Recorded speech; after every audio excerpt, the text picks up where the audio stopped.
Aujourd'hui, nous allons explorer les différences entre Angular et Vue et React et Svelte, non pas du point de vue de la philosophie de ces différents frameworks ou de leurs différences en termes d'expérience développeur, mais du point de vue des chiffres, des stats, des sondages. Et pour ça, nous allons nous appuyer sur plusieurs sources, principalement le sondage développeur de Stack Overflow, le sondage l'état du JavaScript, et le benchmark de performance en JavaScript.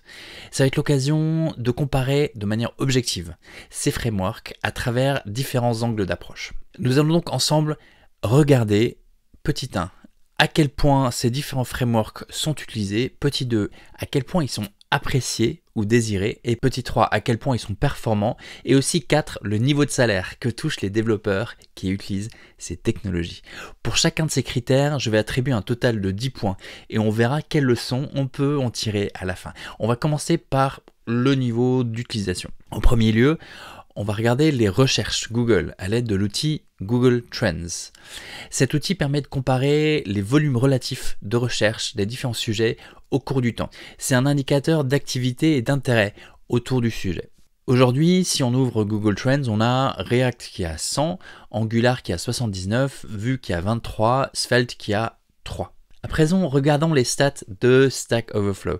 React est utilisé par 40% des développeurs, Angular par 22%, Vue par 19% et Svelte par seulement 3%. De même, si on regarde le sondage State of JavaScript qui s'adresse surtout aux développeurs JavaScript, React est utilisé par 80% des développeurs JavaScript, Angular par 54%, Vue par 51% et Svelte par 20%. Donc les chiffres sont en fait cohérents.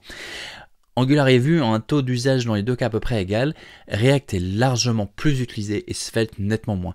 De ce fait, j'attribue 6 points à React, 2 points chacun à Vue et Angular et 0 à Svelte. À présent, regardons la satisfaction des développeurs.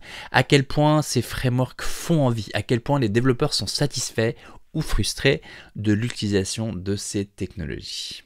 Si on regarde le sondage Stack Overflow, nous voyons un taux de satisfaction de 71% pour Svelte qui mène la danse pour l'ensemble des frameworks front et back.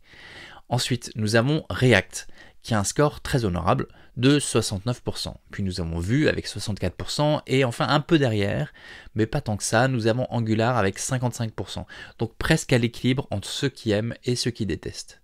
Le sondage du State of JavaScript dit des choses similaires avec une satisfaction de 90% pour Svelte, de 84% pour React, de 80% pour Vue et de seulement 45% pour Angular. On a donc en termes d'attractivité Svelte qui est bien devant, puis React et Vue qui sont juste un peu derrière.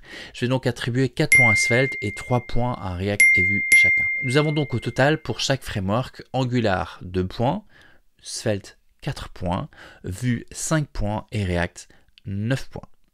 À présent, nous allons nous pencher sur la performance. Pour ça, nous allons utiliser un outil qui est imparfait, qui mesure des choses qui n'ont pas forcément une application directe dans le monde réel, mais qui permet tout de même de tirer quelques leçons intéressantes. Pour référence, j'ai inclus dans le tableau les mesures du JavaScript sans framework, le Vanilla JavaScript, le JavaScript de base. Ce benchmark est donc séparé en 3 tableaux, 3 dimensions mesurées. Il s'agit donc du temps d'exécution, de la mémoire utilisée et du temps d'initialisation, les mesures Lighthouse que fait Chrome.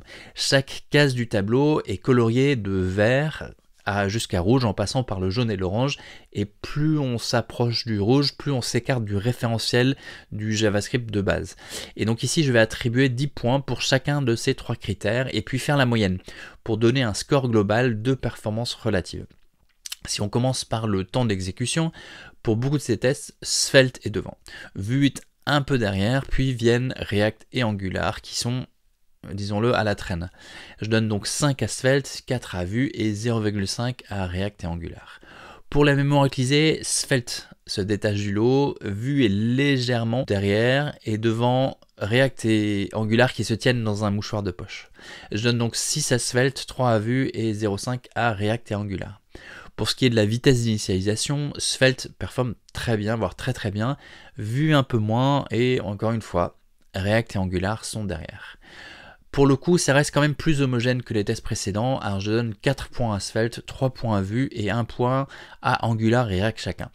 Alors, en moyenne donc, pour le critère de performance, on a 5 points pour Svelte, 3,5 points pour Vue et 0,5 points pour React et Angular.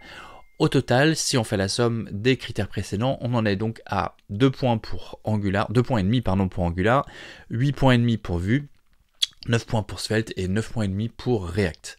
Venons-en donc à présent au sujet qui nous intéresse tous. Combien gagne un développeur en général pour chacun de ces technologies?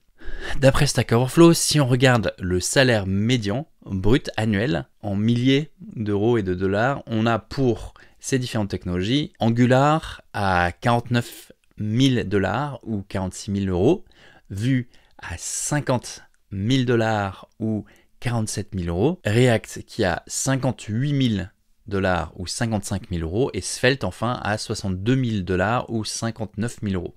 Angular et Vue sont donc quasiment au même point, et Svelte et React sont bien devant, avec quand même un avantage pour Svelte.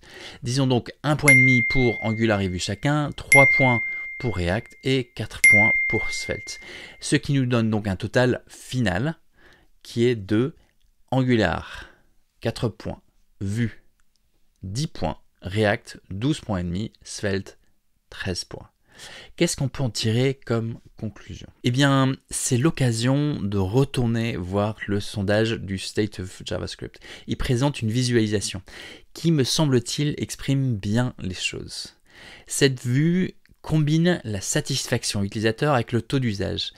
Et je trouve la démarche intéressante, elle permet même de voir des trajectoires des différents frameworks. En réalité, le 90% de Svelte provient des early adopters, de ceux qui essayent des nouvelles technologies.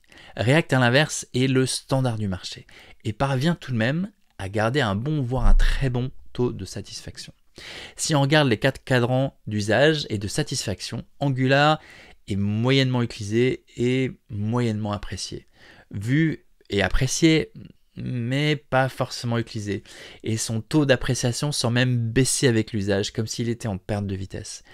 React, de son côté, donc, est très utilisé, très apprécié. C'est le standard, la référence. Et c'est d'autant plus remarquable que c'est facile d'aimer un framework qu'on n'utilise pas. Et nettement moins quand on galère dessus, quand on travaille dessus. Et Svelte est en pleine croissance, avec de plus en plus de personnes qui le découvrent et l'apprécient, mais ça reste jeune, ça reste fragile. Alors qu'est-ce que je conseille d'apprendre? Aujourd'hui, je pense qu'il est difficile de se passer de React, qui s'est imposé sur le marché des frameworks front-end, mais qui commence aussi à s'installer côté serveur grâce à Next.js, grâce à Remix. Et si vous avez envie d'un peu d'aventure, après une fois que vous avez appris React, de faire des nouvelles découvertes passionnantes, je vous conseille de regarder comment marche Svelte. À quel point ils sont performés.